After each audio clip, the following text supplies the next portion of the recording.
Podcast. I'm one of your hosts, Grizzly Abner, and I'm joined by, Professor Wagstaff.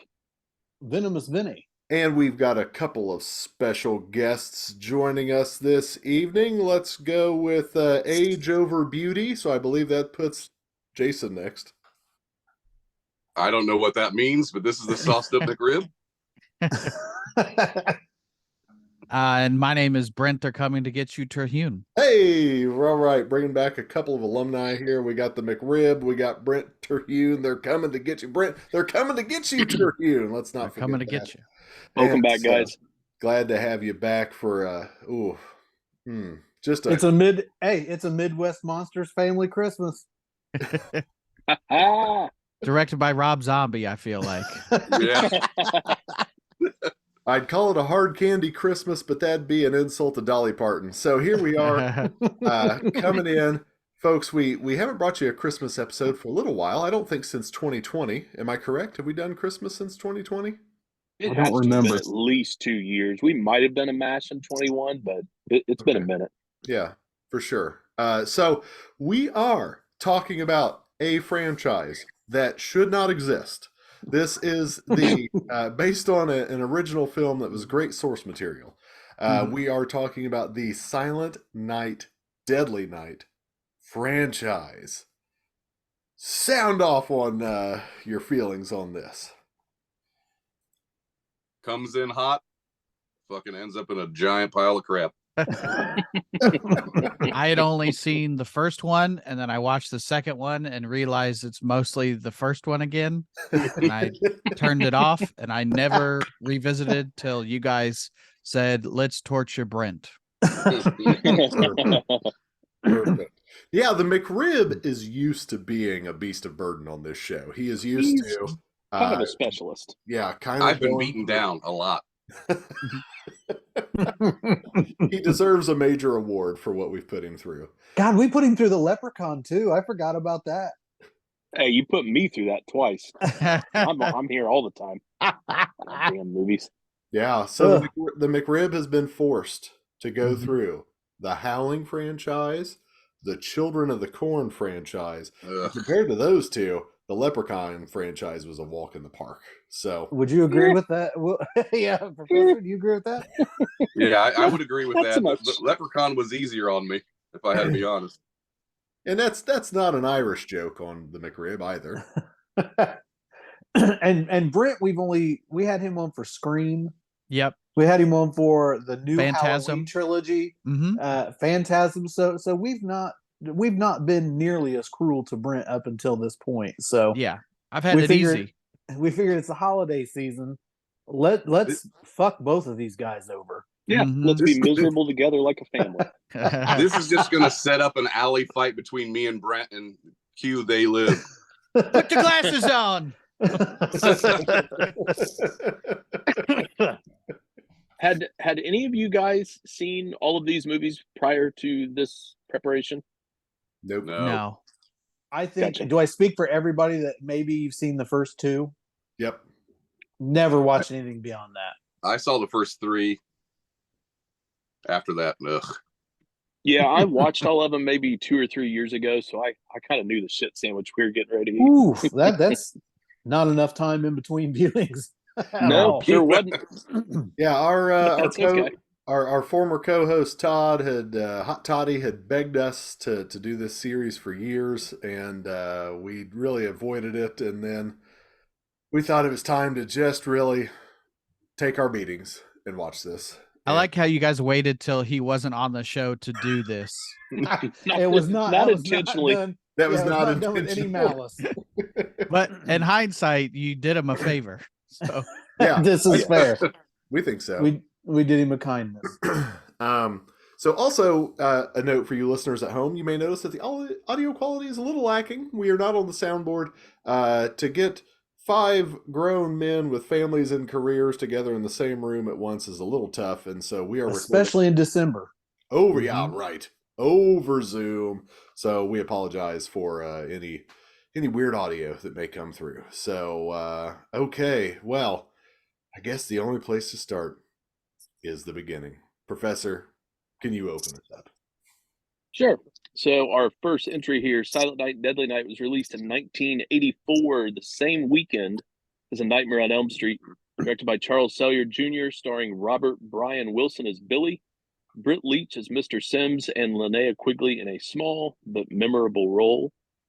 This first entry was shrouded in controversy with its release.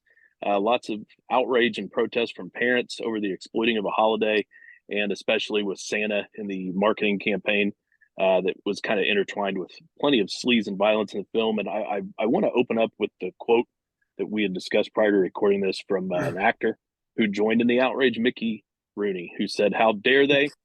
I'm all for the First Amendment, but don't give me Santa Claus with a gun going to kill someone.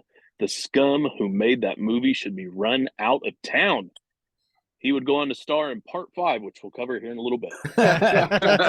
He had also famously been the voice of Kris Kringle in Santa Claus is Coming to Town, the Rankin Bass, as well as I think Rudolph and Frosty Shiny New Year, one of those as well. So he was known for that. And so, yeah, he popped off like that about this movie, which I find to be absolutely hilarious. And according to Joe Bob Briggs, what he said on his show, the outrage came because one of the markets aired the trailer for Silent Night, Deadly Night before Little House on the Prairie in their market when families and kids were lined up to watch TV, and that's what sparked all of the outrage.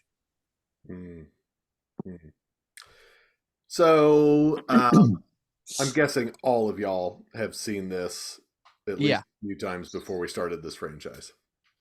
Absolutely. Yes. At least a couple. Point. Yeah, I mean it's as far as Christmas horror goes, it's creme de la creme. It's top 5. It's still a wild ride though. This is not for everybody. Yeah. Oh yeah. Yeah. We can get into that, but you are correct, sir. Would anyone like to attempt to lay out the plot for us here? I think that's what we pay you to do. Well, I am the face, so here we go. That's actually him on our logo. No filter. So we've got little Billy going out with his parents, and too many Billies in Christmas movies. By the way, we got little Billy going out with his parents and his little brother. What's his little brother's name? Ricky, I think. Yeah. Yes. Yeah. So we got little Billy and baby Ricky going out to visit his grandpa at the mental asylum. And when they get there, Grandpa is catatonic. And when the parents go away to talk about Grandpa's condition with the doctor, they leave Billy alone. And Grandpa all of a sudden wakes right up and says some real scary stuff to Billy about Santa and Christmas and about being naughty. And then when the parents come back, he goes right back to being catatonic. And on the way home, they stop. There's a Santa on the side of the road who's in distress. We know that Santa beforehand had just shot a clerk at a convenience store. For $40. Yeah. For $44, my friend lost his life.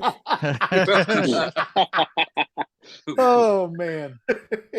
So look, it's Santa. This is great. Isn't this fun? Look, Billy, it's Santa. And Billy, now scared to death of Santa because of what Grandpa said, is like, no, we can't stop. We can't stop for this. And they stop, and Santa, hey, need a ride. By the way, I need to shoot both of you and rape your wife. In the middle of the road. Merry Christmas. Yeah.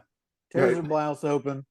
She slaps him. He fucking clocks her and then slits her throat while Billy sits in the ditch, terrified, watching while baby Ricky is in the backseat of the car screaming. And I I don't like that want your to point voice is out here giddy about too, that.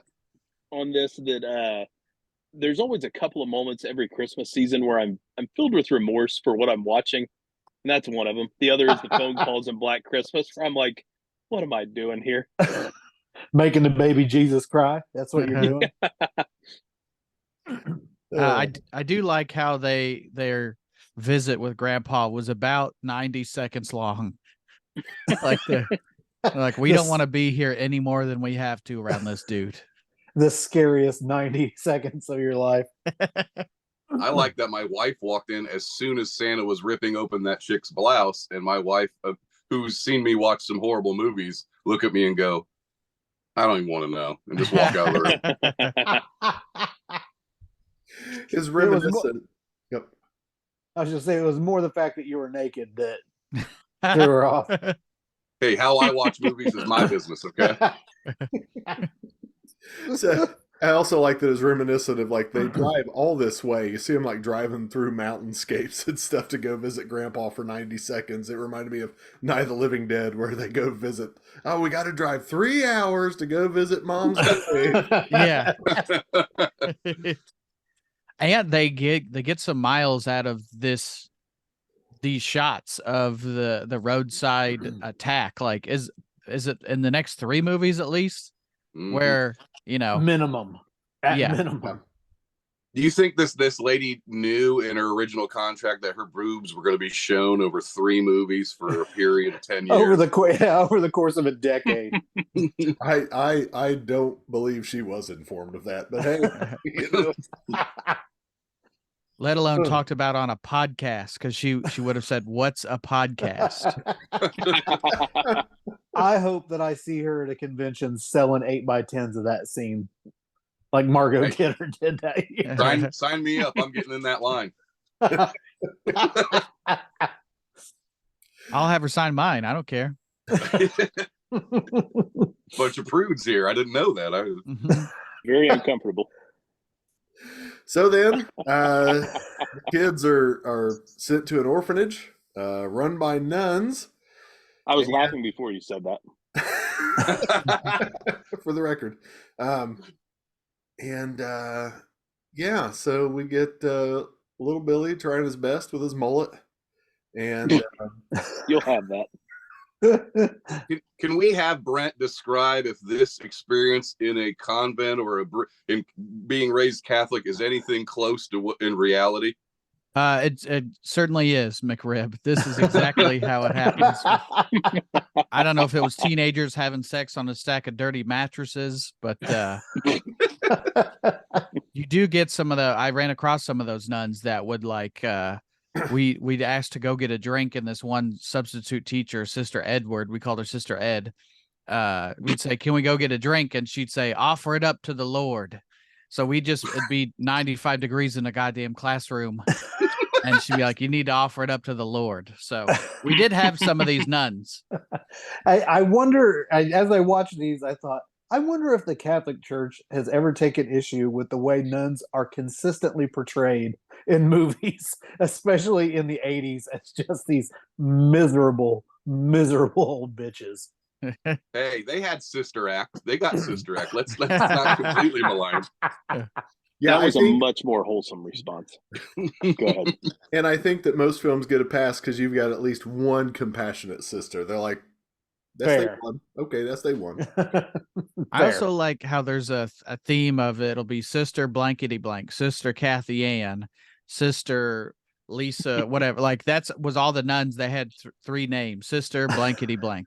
Well, they can't, Brent. They can't say Sister Crotchety Bitch. They just can't. So yeah, Billy's trying his best, and he's got to draw some memories of Christmas, and so he draws his mom getting murdered, and You said that like it's completely normal. Yeah, it's a tough day at activity time. sister, look the way that student says it. And so Billy gets in trouble for that, and then Billy catches two teenagers having sex, and all of a sudden he's the asshole. I don't get Yeah. Yeah, what's the deal with that? That poor kid's like, "Oh, I'm in trouble. Oh, what's going on here? Oh, I'm in trouble again." This is a raising and a lowering of something that he didn't know was going to happen. So what's interesting is this film is only like 88 minutes. There's a lot in this movie, but it's under a tight 90. And Mhm. so we get childhood we get little kid montage, we get orphanage montage, and so orphanage montage wraps up with they're just going to force Billy to sit on Santa's lap. Like this is going Which- to fix him. That's not traumatizing. Yeah, I gotta say, it always strikes me as remarkable how cold they are about this. Like, even for movies of this era that are kind of flippant with some of this stuff, that we're supposed to believe that nuns are forcing this boy into this situation where they know his history always just blows my mind. I mean, I get it. Part of it is to just kind of rile the viewer up, but it's effective because you're like, give the damn kid a break. And there's a lot more tie-ins to the trauma here. The story is much more interesting than your usual slasher fare, which I want to point out with this. I know we've covered this movie in the past, but I mean that's really one of the striking things about this entry is that there's more of a story here than usual. Yeah. And it always really hits home in this scene where I'm like, are you guys really making this child do this? Hey, in the grand scheme of Catholic problems, this is pretty low. He got off pretty easy, if I'm being honest. That's true. Says the McRib, the Irish Lutheran. I got nothing. Hey, Martin Luther, he veered us onto a different path. Not one Santa Claus was in Spotlight, so Boy, that's a callback to a conversation on Facebook last night. We just watched that last night unironically. I do like that This movie. It episode. just sucks that it's about what it's about. Yeah. Damn good movie. Very Hate the true. subject matter, but it's a great movie. hmm Okay, so then we fast forward to a teenage Billy, and we get the nice nun, God love her, I forget her name, pleading with Mr. Sims at the toy store. Oh, Mr. Sims, I got a good boy. If you could just give him some work. And he's like, listen, I'd love to help the church when I can, but I can't. I just can't hire some kid. She's like, maybe if you just meet him. And then we cut to Billy, who is just stone cold, handsome, chiseled from stone, and Mr. Sims is blonde, even though he's been brunette since we met him. and Mr. From the Sims trauma. goes, I think we could hire this boy. And we get a fantastic 80s work montage Oh man, with a song that I believe was created just for this soundtrack. absolute gold. On the warm side of the door. Yeah, I'm happy to actually unveil my new tattoo across my chest of warm side of the door. If you guys will give me a second. Mine's I on my see- butt. I see Abner pick up a mic at karaoke. I know what's coming now. It's a hell of a montage. I was like, I thought I had like heard this song somewhere, but I think it's so memorable that the only other time I heard it was in this movie. I was like, it's such a catchy song that I was like, I think I'd heard this before, but I'm assuming it was just from this movie. That one and Santa's Watching, Santa's Waiting. Like they're both so catchy, but they're just for this movie. I love the random 80s things that they found to present as toys in a toy shop. Some of that shit nobody asked for Christmas. They've got Halloween costumes hanging up in the back, like those old Ben Cooper ones and shit. But I do think it's fun to look at that stuff that's in the background for nostalgia purposes. Yeah, it's the Brent, however, was born in 1996, so that does not strike him the same way. A little I earlier. was gonna but- say too, what's always surprising to me is how much stuff that they have in frame. Because there's no way that they got permission for some of that stuff. They'll have like shelves of Star Wars toys, and I'm like, yeah. how did this happen? I'm right. Do you guys like remember toy stores when you went to toy stores? Were they like that? Because like I remember KB Toys and Toys Yeah. R Us, but were they similar to that, or was it just like such a shitty version of a toy store? Yes, That Brent. was like an undercutted insult about how old we are, but No, Yes, but those I was just probably were. curious. Yes, Brent, when we came over on the Mayflower. That's what If you'll give me a second to wind up for more power so I can answer here. let me show you my collection of tin toys, you son of a bitch. Where are I your will say- electric trains at?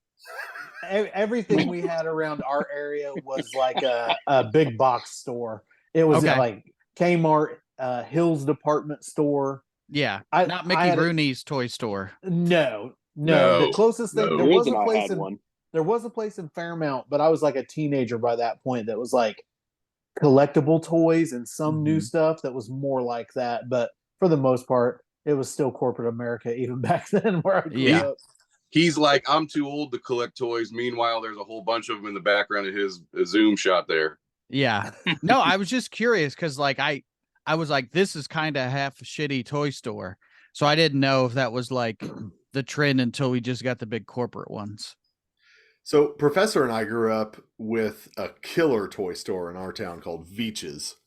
And Veach's was so dope that they even sent you a birthday card inviting you to come to the special birthday the castle.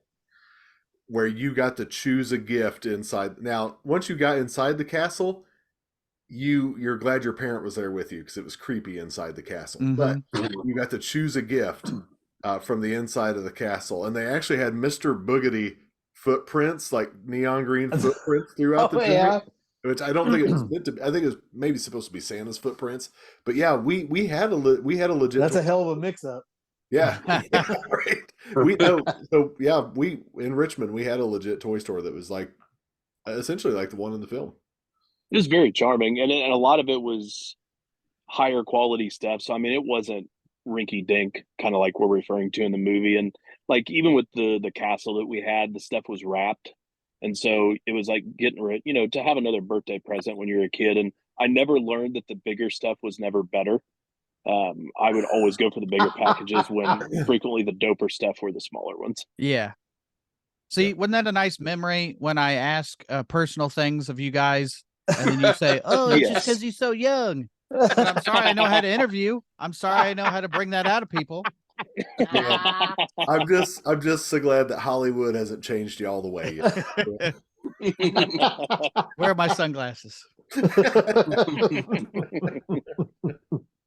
So, all right, back into the film here. So we get the sick 80s work montage, and but then we get to Christmas, and they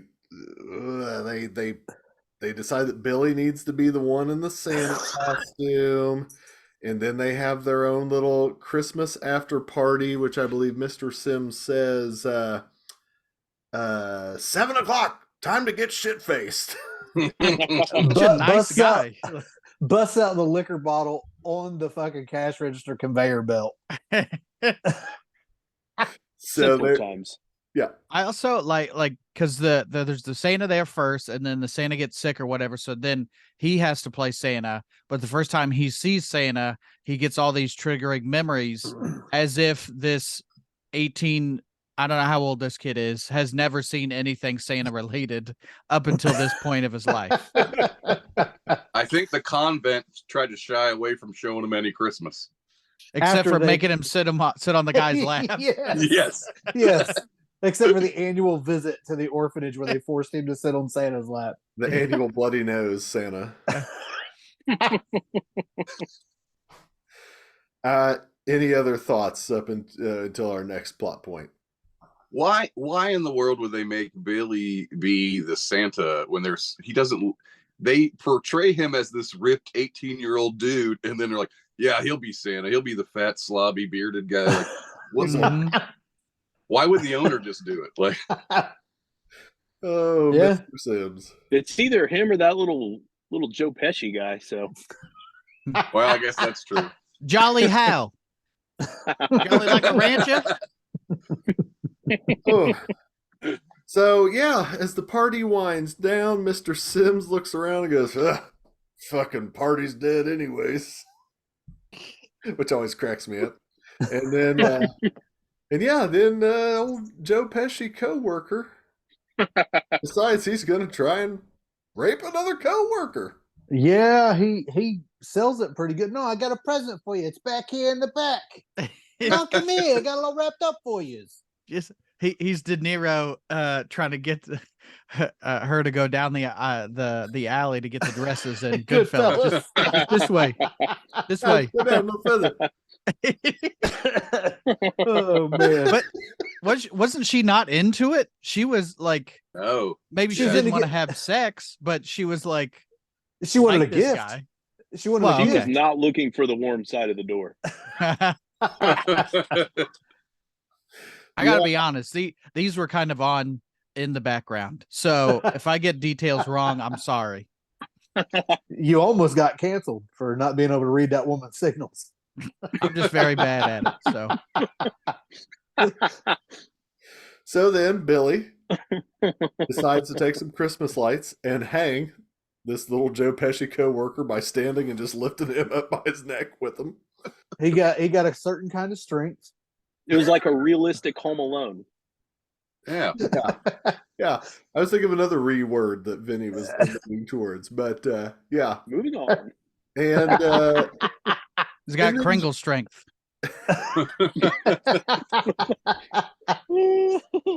what's the name of those boxes in Doctor Who? Oh, the TARDISes? Nerd. I think I'm gonna. That I'm was too a shy. booth. Real. Yeah. But then the victim gets very upset with Billy for killing her attacker. Which, what an ingrate, for starters. You can't say that. That's victim shaming. Listen, Billy went in and saved her. And she go chastise him for how he saved her? Come on. So this is one of my favorite scenes is that the little old lady that works there comes back in and she's looking for Mr. Sims. And the way she says it, my wife and I do it to each other all the time. We're like, "Oh, Mr. Sims, Mr. Sims." And then she gets shot with a bow and arrow. Which Which has got to be your favorite part. I was honestly waiting on Brent to make that joke. I respect you. It's between that and the deer antlers. I know it is.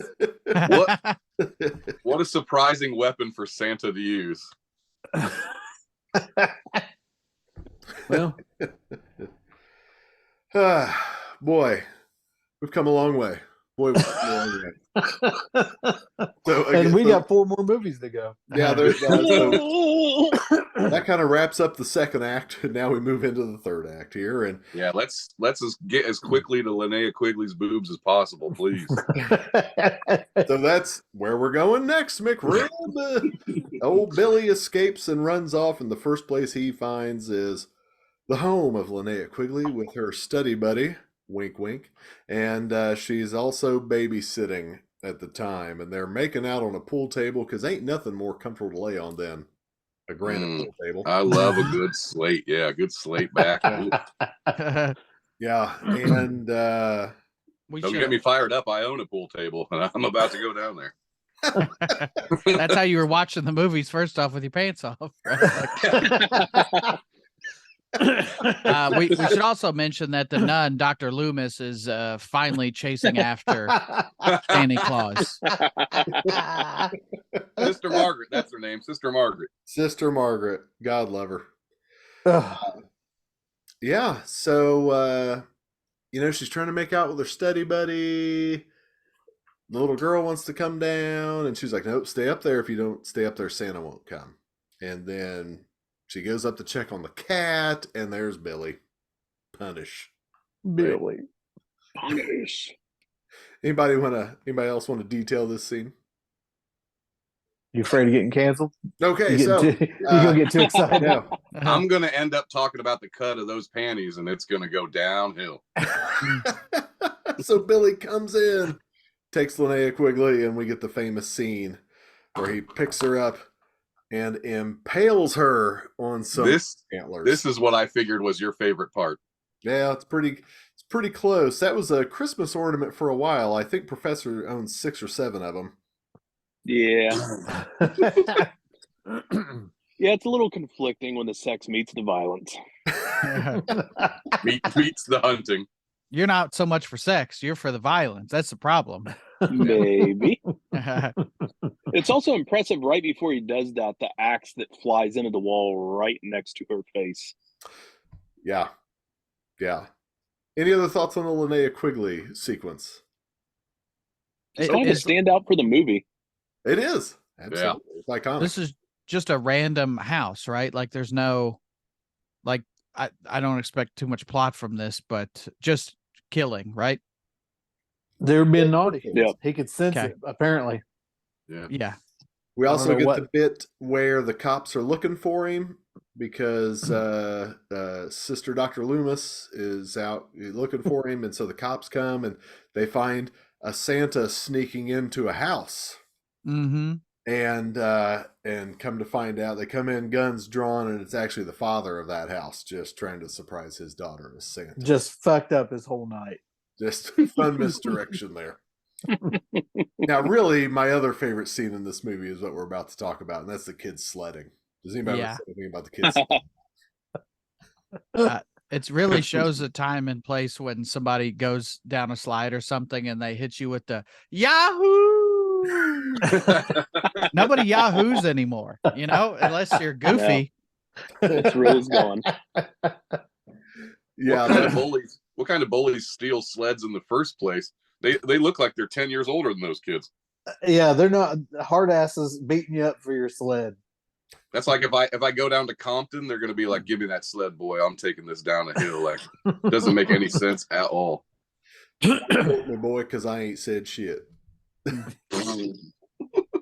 Yeah, so yeah, we've got kids sledding at night, hearing something, and it's the bullies coming to steal their sled at night. And then we get the Yahoo, and boy, nothing does it for me than when that dude is looking for his friend, and this headless body just comes in. Like, for as bad as this movie is, there's like some genuine good kills in it, Oh yeah. Yeah, I mean, that's what makes it, man. That Mhm. headless body on that sled. I want that etched on the back of my tombstone. Done. Noted. Or if I'm dying of a terminal illness, can I pay one of you to chop my head off while I'm going down on the sled? You don't have to be terminal. I'll do it, man. I'll just, Merry Christmas. We forgot to say after every kill, or during a kill, he's saying naughty, or he's saying the classic Santa line. So, all right. So this is where the Mandela effect comes in. We always misremember. Is it naughty or is it punish? both, I thought. It's both. Yeah, it's both.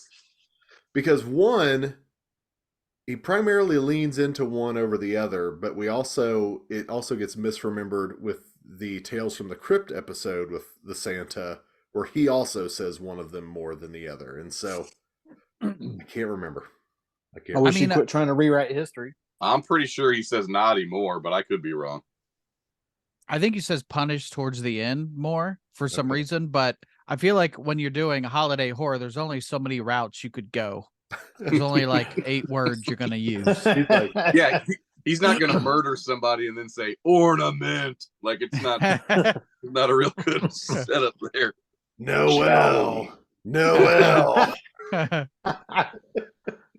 Oh, God. I am so horny. Naughty list. See, even that. So Advent. All right. All right. Well, there we go. So Vinny's like, we beat this joke to death.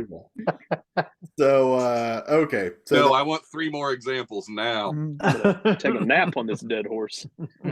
all right. So just mistletoe, holly, snow. There we go. all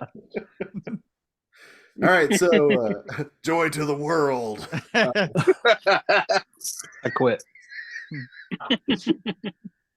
All right. So in conclusion, Billy goes back to the orphanage. All sorts of chaos ensues. The cops shoot another Santa again. So In front of children. yeah, That's my favorite part. And why? Because they forgot to tell everybody that the guy playing Santa was deaf. Because when you go talk to children, have them sitting on your lap, it's not important at all to be able to hear them. No offense to the deaf Santa, I was gonna say. ah, damn, like Hey, They're like you dead. better put some respect on his name. That was Father O'Brien, okay? This film is very ableist. So And then Billy shows up. We get a final kind of showdown. They shoot Billy. And then all of a sudden, now Ricky is saying, "Punish." And Dun, Billy's dun, dun. Billy's trying to get some well-needed revenge on Mother Superior, but ends up dying in front of her wheelchair. That's just a fact. There was nothing funny about it. Do you think Where's that the this punchline? movie is this movie remembered as much as it is if it does not have the holiday Santa Claus gimmick? No, I say not no. at all. Not a The bit. only I reason think it's if because there's such a small amount of Christmas horror that's why this has become a cult classic and remembered as much as it has been because I of the think it's Christmas also gimmick. the backlash it got, all that being banned and all that stuff. That definitely elevated it for sure. Yeah. No, I don't think it would be, but I mean, it's usually a blend from that era where you either are leaning into a niche like a holiday, or you're really going over with the special effects. So you get something like the Prowler that specializes more in the visuals, but you get so many of these that really just took a holiday and centered something around it, and I think that's why we're here talking about it. The cover also looks cool with most versions of this. Like I bought it because of the cover, and then I quickly put it back on eBay after I watched it. Wait, and- are you go ahead. are you saying you don't like this one? No, it's fine. It's just not enough for me to keep it. No, he's not real big into this one. 5 is what really holds his favor. I'm a big Mickey Oh. Rooney guy. I'm Team Rooney from way back. I'd always heard that about you. Did the copy that you guys watched, because I think I watched this on YouTube or something, did the quality keep changing? Because I know there were different versions of this, right? Yeah. Yeah, they re-edited all the censored footage back in, which they can't remaster in the same way. Mm-hmm. And so there's a drop in quality when you get to some of the more visceral gore and stuff that they chopped out. I would like to say I do not own a copy of this. I don't either anymore. Yeah, Why is that? anytime I've watched it, it's been streaming. This is like a badge of honor for you. Hey, just saying. This is the kind of crap that I get into. He's like, I don't even own a copy of it, but let's make McRib watch it. Yep. I own all 5, but that's not a flex. Same here. I like the first one. I'll give it that. I do like the first one. The first one's fine. Yeah. Yeah. Really like this movie. So recommend this to any horror fan. Yes. Sure. You couldn't especially have a no category sold it that's- anymore. It's as limited as Christmas horror. I mean, there's just not an endless list of quality movies to watch. So, I mean, for slasher, this is cream of the crop in terms of this little kind of category. For sure. Okay, well, let's start hitting that downward slope here. Okay, this is where they go a little quicker. Our next entry, Silent Night, Deadly Night 2. This is released in 1987, starring Eric Freeman as Ricky Caldwell, not Chapman. We've changed the last name there. Elizabeth Catan as Jennifer. And this really leans heavily into the kind of classic 80s cheapo sequel, but also with that timeless recap ripoff structure that dates back to even older horror that they frequently did. Part 2. So This is my second time viewing this. I feel like you could watch this one and skip the first one and like put, I watched 1 and 2 together. You could, and what about like 30 to 40 minutes of this movie is literally the first movie? 45. 45. God, wow. Half the movie. Yeah. Well, and So- I think we discussed this previously on the podcast, but I just want to clarify right up front. I like watching this more because it takes a little bit of the mean element from the first one out. It's not quite as sleazy. I mean, it's still got all of the footage, but it's also really campy and bad with the new footage. And so Yeah. the combination of the two makes this a little bit easier to digest, especially if you're wanting to jump into some horror around the holidays. So it's a weird dynamic, which obviously we'll get into, but I've actually seen this one more than the first one at this point. So you're saying that the acting in this for you is better than the first one? I just want that Not to at go on all. record. Okay. No, not at all. The acting is atrocious. Brent, how many times have you seen this movie? 1.5, because I watched it the first time, and like I said, I was like, "Oh, this is the first movie." I turned it off. I've seen it probably. This was probably my third time to watch it, Yeah, that's where But I'm I- at. This is probably my third. but I had only seen it for the first time within the last 3 to 4 years. I Yeah, will this isn't say, one that I go back to. I think this is like some movies are bad, like straight bad, but this is like put on at a party bad. This Yes. is that lends itself to fun. If you like watching this by yourself is a lot more sad than watching it with a group of friends, which I watched it by myself. So there you go. Same. Yeah, you can have some fun kind of paying attention to Eric Freeman's eyebrows moving with every syllable that he says. It's a good time. No, My that's a notes- good drinking game. You die. My notes start with the sequel we didn't need to start the franchise we didn't want. Right? It's in that classic year too where everything just started exploding with forcing sequels. 87, 88, they start just bringing back to life some of these properties. I mean, Phantasm gets its sequel. I think Yep. that was in 88. But stuff that had been kind of dormant for 3-4 years this is just right on par with the rest of them. Just absolutely horn chewing some of this shit in. Let's give it where credit's due, though. At least this transition from the first one to this one makes sense. Like Ricky saw that Santa get murdered in front of him, and his brother was the Santa murderer. At least it makes sense going in for a sequel. They totally That's screw true. it up, but at least it makes plausible sense. Fair. You know how toddlers remember things from when they were He babies. wasn't a toddler. He was like 8. No, we're wasn't talking a the little in- baby. Yeah, the infant in the back seat's the one retelling this story. Again, It's- it's fine. It's fine, but I had that in my notes as I believe I had heard that they had originally given the original movie over to this editor and said, re-edit this and make a new movie. Mm. And after Yeah, a I think while you're right. of conferring with another editor, was like, we can't make this work. You're gonna have to give us X amount of money, and we have to shoot X amount of scenes. And it ended up being, I think, just barely half of the movie was new footage by like a couple minutes. So am I misremembering it? Isn't his brother in the orphanage with him and is right there when Father O'Brien gets shot? Yes. Isn't that yes. Ricky? Okay. Yes, Okay. that is Ricky. But he was the infant in the back seat when Santa Right. Yeah. kills exactly. their mother Okay. and All right. dad. Yeah. I I almost almost felt had like we a I almost breakdown. thought we were getting ready to have a timeline fight, is what I thought was going to happen.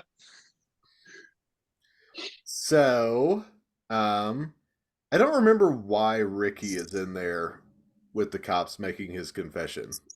Because that doctor is coming in to interview him, that psychologist. so yeah, someone hit me with the setup here because I can't exactly remember why. You know what? I'll take this one. I'll summarize the summary that is, I think, 10 minutes of the movie. My treasure, my treat. Ricky, who is now 18 years old, has been incarcerated in an state asylum for murdering his girlfriend and her ex-boyfriend, which Okay. we do get to in the recounting, and suffering from a similar psychosis due to the traumatic upbringing that he had and witnessing what he did at the orphanage. The film completely utilizes flashbacks for the first 40-45 minutes of it, integrating footage from the original film to build this narrative. And then while relaying his story to a psychiatrist, he goes beat for beat on what's landed him there, but we also have him escape from the asylum. So do we want to talk about kind of what that experience is like for you guys as a viewer, as we spend so much time recounting? What was the first time you watched this? What were you thinking about 35 minutes in when you had barely seen anything new? I thought maybe my life up to that point had not reached this crescendo, because I was like, wait, did I watch this already? And then I put the first one in. I'm like, wait a minute, what's going on here? And then I would constantly confuse the two early on in my horror watching days. And so I'd be telling someone about it, and then they'd be like, "No, that's the first one," and I'd be like, "Wait a minute, what?" Mhm. Brent, how about you? Saying, well, I mean, technically, this is the first time I watched it because it was such a recap that I was like, this is beyond garbage. I've gotten to where if a movie's so bad, I turn it off. I used to stick it out. Now I turn them off, and that was the first time. So I don't hate the second half of this movie because it's fun. It's not good, but it's fun to see essentially a Santa GTA his way around the world. That's a good way of putting it. Yeah, I was pissed the first time that I saw it, and it was all of this fucking reused footage. Like, I was legitimately angry about it. Mm-hmm. There's a joke on The Simpsons where I think they made a Itchy and Scratchy movie, and the tagline is now with 38% new footage or whatever it is. I've always So, hated Brent- like montage flashback TV show episodes of shows. That sitcoms. reminds me of the time we did that Halloween episode. Cut to the Halloween episode now. yeah. I have always, and they're always the same. It's shoot some new stuff to lead into the flashback footage. And so naturally, I didn't like that shit on TV. I did not like it when I watched this movie. Mhm. But as we've alluded to, that second half of new footage, once you're past all of the reuse shit, is so ridiculous that it's got a Troll 2 appeal to the rest of the Absolutely. movie. I'd agree. The first time around, all I remember was the original footage and Garbage Day. That's all I remember the first time.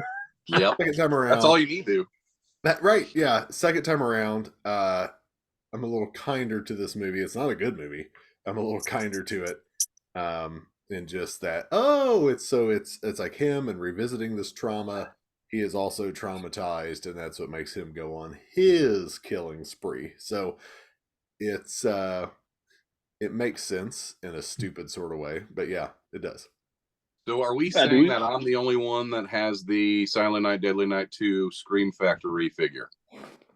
I've got part 1. I think I have Uh-oh. one too that I bought in a lot. It's for sale if anybody wants to buy it. I did get my tall man Phantasm figure, but it came with it, and it's somewhere around here. I was gonna I'll say lower- either Grizz is getting a toy or taking off his clothes. I've just got my There it part is. one. Yeah. Yeah, I Part got one. that one. I've got part 1 and part 2. And like I'll, the artwork for this, like I said, the artwork for the movie's great. The figures look great. Even Silent Night, Deadly Night is such a great title. Absolutely. Yes.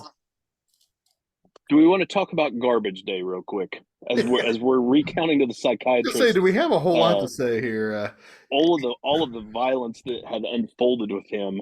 But that's the memorable scene from this movie, and it's not really important narratively, but I feel like we need to at least spend It's because 60 it's seconds here. such a bad line. Yes. Like it and I bring this line up all the time, but it's Storm from X-Men. Do you know what happens to a toad when it is struck by lightning? Like, it's so Garbage bad. Day. Yeah, it's Blade, always some motherfucker trying to ice skate uphill. Like, it's one of those awful lines. We need to take every bad line, like "I'm the Juggernaut, bitch." Garbage Day. Just add Garbage Day to it. But yeah, no, it's all of his lines are bad. It was like The "Fuck delivery- off, Doc. Or are you ready to take the ride? You know, all his lines are He so bad. moves every muscle in his face when he talks. I've never seen anything like it in a movie. Are we going to sit here and say Eric Freeman isn't a good actor? Yes. Thank you. He's from the Jeremy Irons school of stage Oh, acting to Yes. sir, add it to calm down camera. with your Jeremy Irons slander.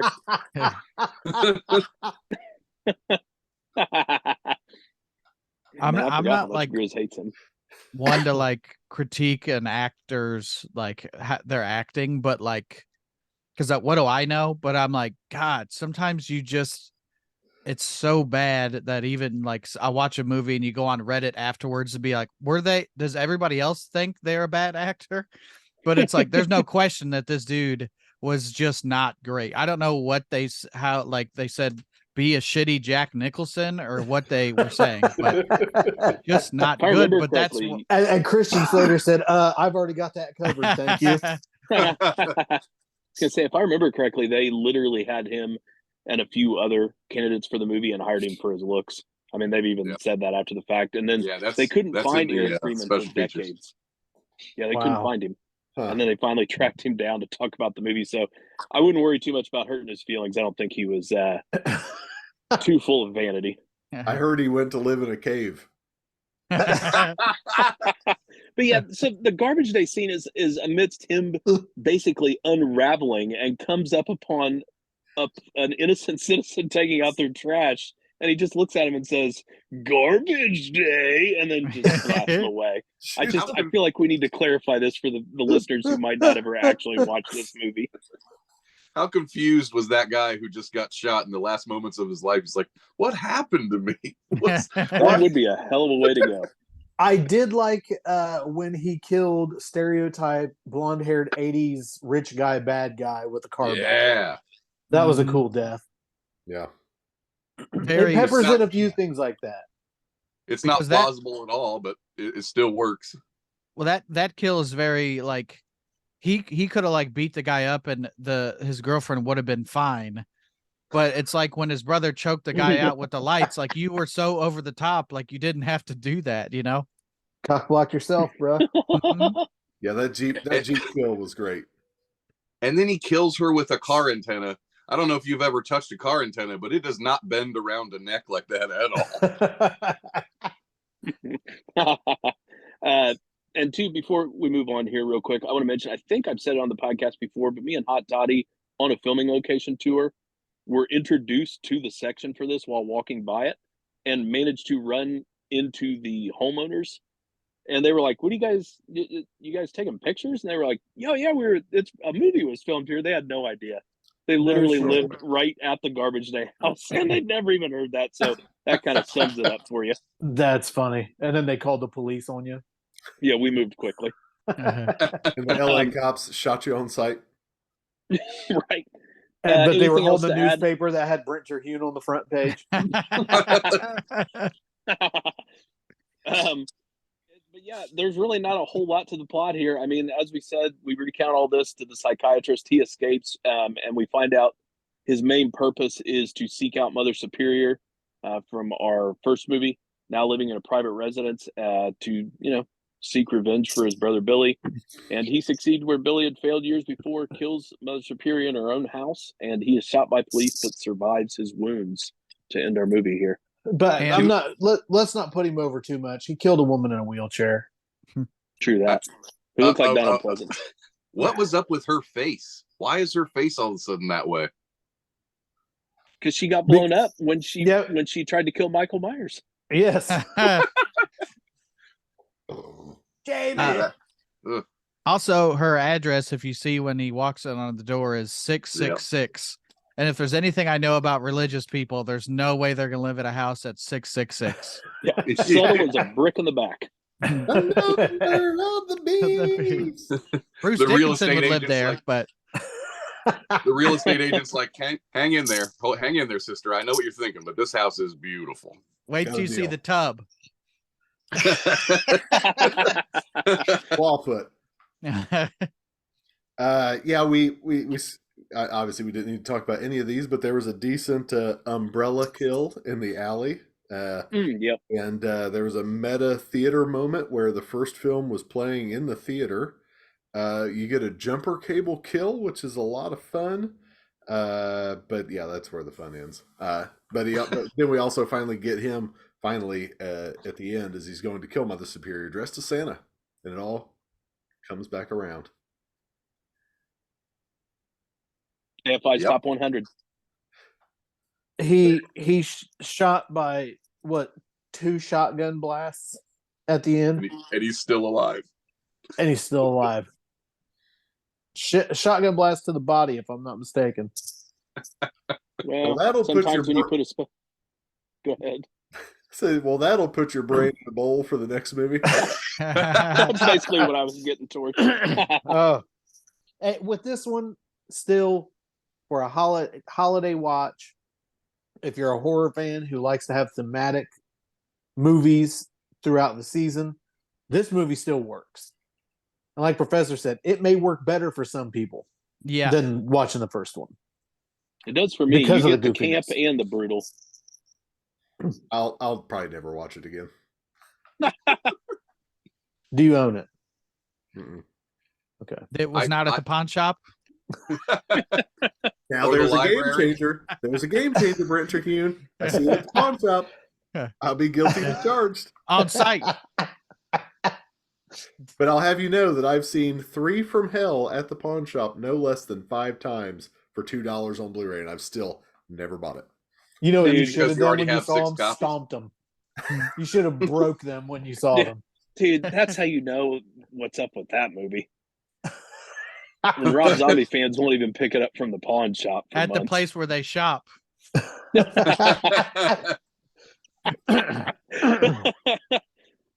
Straight Oh, doo shit. doo.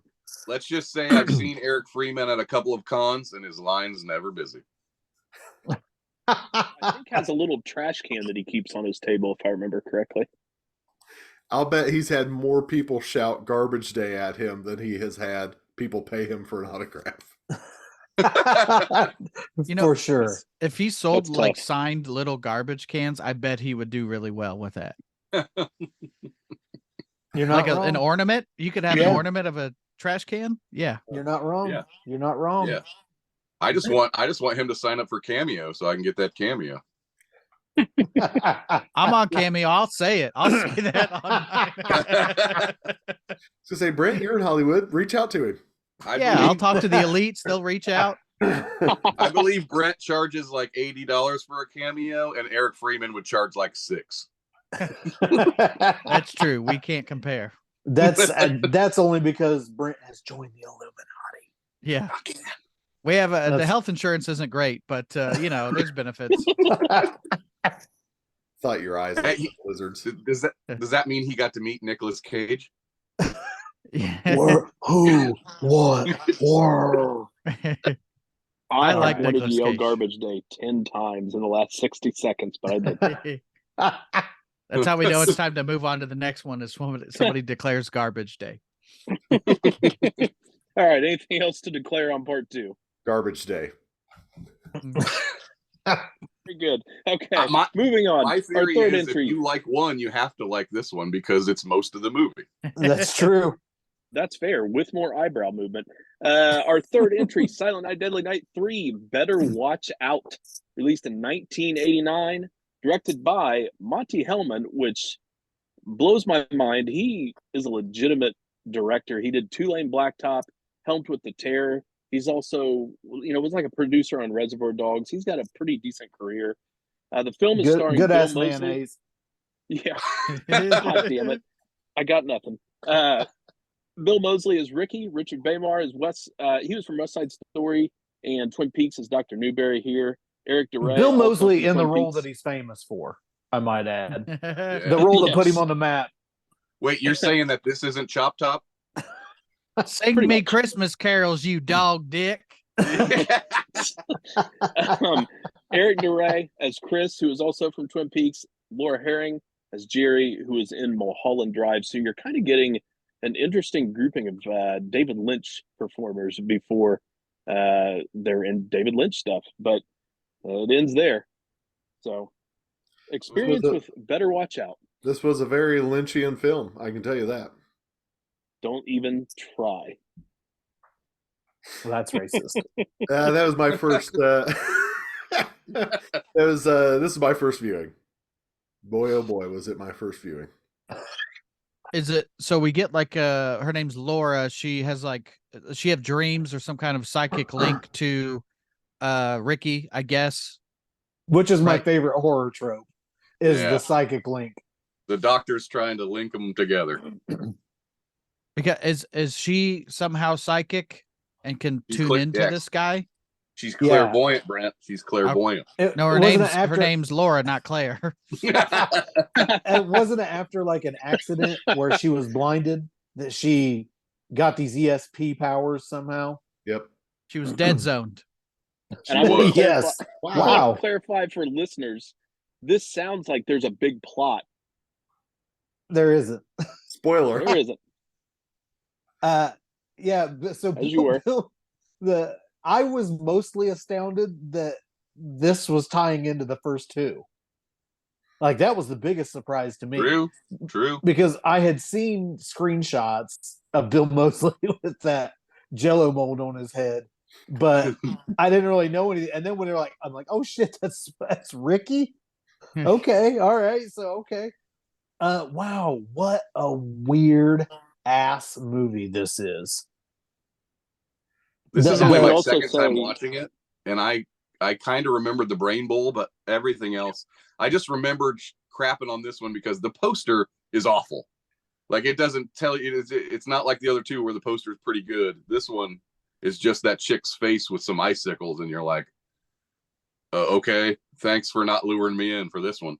What an interesting choice with the bowl and the brain on his head. For like, you could have had him laying there with like scars across his head where he had brain surgeries or a lobotomy is inferred. Very weird, especially with the context of the two movies prior to it, where there's really nothing in that realm present to then move forward with that. Brent? Or you could have had like him for some reason wearing a Santa hat the whole movie, and then the big reveal is he's got a brain or something, Yeah, there you go. something listen, like that. Working in the medical field, I see people walking around with brain molds all the time. It's not that big a deal. and Vinny, to your point, like to have scars, like he's very much Frankenstein, the monster Yes. in this movie. Like, why not have him be a Christmas Frankenstein at least? Something. Oh, like when he murdered that little girl in the lake? Yeah, sure. Yeah. Same thing. Well, he couldn't because it was frozen. 'Cause it's Christmas. The time matters. Well, and that's another big point of this film and the next one is that there's very little reference to Christmas in 3 and 4. Like, they're like, Especially oh. at 4. I mean, like, these are less Christmassy than Die Hard, right? Like, Yeah. so like Then Eyes Wide Shut. Rambo First Blood, like these are very they're Christmas and spirit only. Yeah. This is bonkers. Well, let's It's not forget, bonkers. we reuse footage from the first movie in this one again. Yeah. Is it the boob scene again? Right? Like, Oh, Yeah. yes. You don't. Hey, you don't throw away what works, Vinny. Okay. You also don't have a Silent Night, Deadly Night without titties in it. Amen. it's not my Silent Night, Deadly Night. I'll tell you that much. It's because we have like what Don Rickles Santa comes in is roasting this coma patient. Like, that's Yeah. about as close as we get to Christmas. Does he keep calling him a vegetable? Like, yeah, Harry no. Coma. It's not as uncomfortable as Uma Thurman in a coma and Kill Bill. Oh, but yeah. it's close Yeah, I enough. had to bring that up. Oh, man. My name is Chuck. So, Professor, were you still going to get? Oh, I'm sorry, Brent. Go ahead. Well, I was going to move the plot along, if I may. There you go. No, have Uh, so Acts like he he's done a podcast. he escapes the asylum, and then also Laura is going to grandmother's house for Christmas. And we meet up with her brother, who has a girlfriend that looks exactly like her. And her brother Because looks like Brian Pillman. yeah, I said Dave Mustaine. yeah. I wish he would have been like, when I was in Alcoholica, they handed me the bus ticket and told me to hit the bricks. But like, my problem is like the girlfriend and the sister look not exactly the same, but it's like, I'm so dumb that you can't have two brunettes in a movie that looks similar. Cause I'm like, is he kissing his sister right now? Oh, that's real shit. Yeah. I was like, did he get into my search, my search results or what? Yeah. How many times in Google have I typed in hot blind chicks? Yeah, at some point in the plot here, we've got the blind psychic girl who is mentally connecting with Ricky through experiments by her doctor, and Played by Bill Ricky- Moseley with a brain bowl in his head. Yes, and at some point, Bill Moseley with his Jello brain bowl escapes, and he's on the loose. Boy. My favorite is when he puts like a fucking winter sock hat on that thing to disguise it. Oh, It reminds man. me of every drunk uncle in my life I've ever seen. Just can't put on a sock hat right. It's so hammered. So let's say you're driving down the road and you see a guy with a clear bowl for the top of his skull where his brain is visible, barefoot in a hospital gown. Do you say, I'm gonna pick this son of a bitch up, see if he needs a ride somewhere? I'll be dead honest. I fell asleep 3 nights in a row trying to finish this movie. Lucky man. Straight Did up. you ever wake up to like the brain bowl and be like, "What is this? Am I still dreaming? What's going Oh on?" no, I woke up to like 4 or 5 playing because Tubi would just start the next one. No, I straight up look like the bear from the Sleepy Time Tea. That's the way to be, though. Nothing is weirder than when the siblings get in the car together and she does the pretend thing with the zipper on the crotch of her jeans, and he thinks that's hilarious. You guys remember that? Everybody's staring at me like I made this up. I think you had a different cut of the movie. Yeah, I think you I probably focused said on the so wrong there. details. No, because I was like, man, that's a weird joke for siblings to make. There's a whole lot of weird in this movie. Whole lot of weird. So Yeah. now help me understand. Does Moseley find his way back to the woman who had adopted Ricky as a boy? Is that who takes him in? The No, granny. that's her grandma. That's the Yeah. blind girl's grandma. So that's why there's the connection. So that Because she is was his headed there, adopted mother. so Bill Moseley is psychically connected, so he's drawn to that address that she was getting ready to go to. But they didn't live in a cave, which is interesting. They didn't make this. They did not. It was a sewer. Oh, okay. Okay, that makes more sense. Ninja Turtles. So, all right. So, And the girlfriend asks, "How long have you been handicapped?" What kind of Just question small is talking. that? Just small talking. I like they get Yeah, to welcome to Granny's dinner. house. They get to Grandma's house. Grandma's missing. That's weird. Hey, you want to take a bath together? Uh-huh. Want to go fill In me up in Grandma's the house? tub? Hey, nothing makes you hornier than grandma's house, let me tell you. rubbing When you got that belly. late '80s wrestler hair, you get in that tub. Nothing gets me 6 to midnight like plastic on furniture. and then he gave her a diamond cutter. Bang! All right, part 5. Thanks for listening. Oh, hang on. So, my favorite quotes. Hey, Bubblehead, is it live or is it Memorex? There's a good Stone Cold Steve Austin. Timeless quote and Yeah. reference. Where's the beef on that one? And a happy new year. I like all of the recounting with Bill Moseley getting in warm with the grandmother quickly. It's like Truman Capote's story with he and his grandmother growing up. She's like giving him presents. They're having all these nice warm moments together. I'm like, he's got a fishbowl on his head. Interesting note that on in the special features, yes, I watched them. This is the first time Bill Nerd. Moseley has ever had to cry on film, and so that sweet lady talked him the way she talked to him got him to cry, and so that's his favorite memory from this movie. Not They the should brain have just cap. played him back to dailies. Yeah, I was gonna Now- say I was crying the same as he was. So Now, Grizz has got the hand up. We're talking about a guy who graduated from Yale. Bill Moseley And they're the wearing actor. from Yale. I was like, Ricky graduated from Yale? wearing that bowl on his When you head. see his old soup brain, like that man graduated from Yale. What a great advertisement to go to Harvard instead. I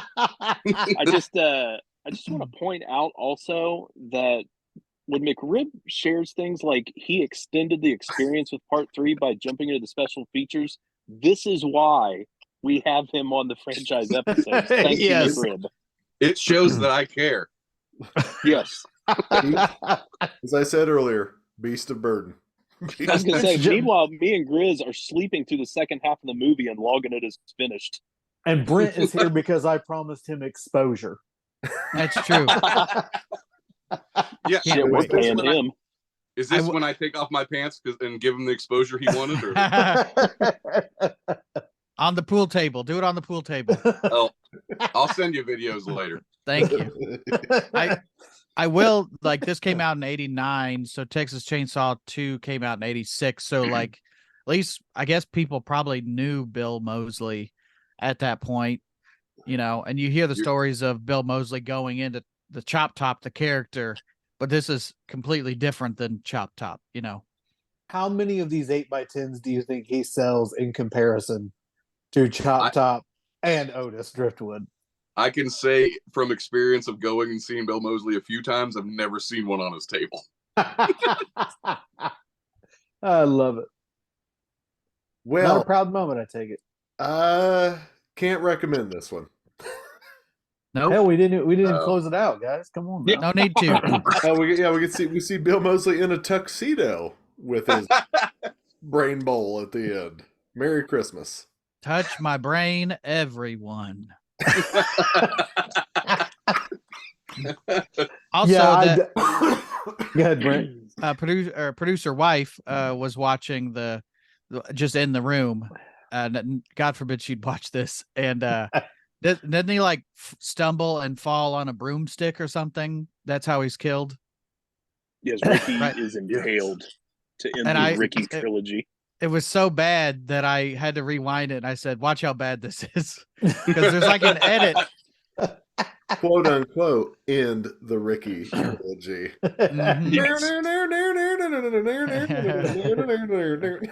It's Yeah, basically the quick wrap up. Vinny, sorry, go ahead.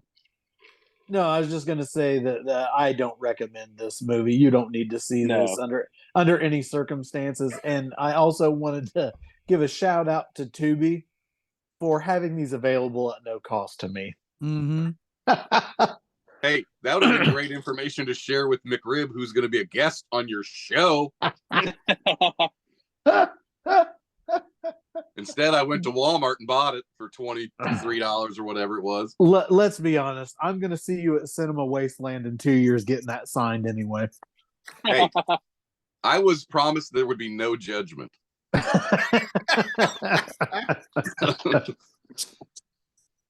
Yeah, with this one, it's not good. And what's interesting, I think, about this is more who's involved with it and what's put into it than rather the result. The movie itself is pretty boring, which is remarkable when you consider what the first two films were, and that you have Bill Moseley with that shit on his head walking around in here, and that they somehow found a way to make this drag ass and not be interesting. But the production value, the director, like even the talent in the cast, like this is way better than usual slasher fare from that era. But it doesn't show on screen. It is just a drag to get through. But the plot I was going to say the plot real quick, just to make sure we're clear on it. It's just the two pathways converging at Grandma's house. And the melee breaks out and they drag it out and they drag it out. And then finally Ricky is taken care of there. Just to make sure. This, like we're going to see going forward, is where I'm like, this was a different script that they took and slapped the name on it and made the character Ricky. I think it was supposed to be a Hellraiser movie. That checks. Because it just doesn't really feel like that's originally what it was going to be. Are you saying there's a lack of Christmas in this movie? Yeah, I'm gonna say that. And who embraced this trope of psychic links during this era of horror movie making? So, you think this one was another script to be another movie? Because I'm going to tell you, I'm going to surprise you here. Oh boy. Part 4 was not meant to be a Silent Night, Deadly Night movie. Well, let's move right into that then, because truth. Harry Coma. Just wanted to say that one more time. Mhm. All right, we ready for our fourth entry then? God, please. Yeah. Okay. Silent Night, Deadly Night 4, Initiation 1990. Directed by Brian Usna. Special effects work from Screaming Mad George. Music from Richard Band. This is starring Clint Howard, Vinny's favorite actor, Reggie Bannister, Maud Adams, Yep. who is a former Bond girl, That's right.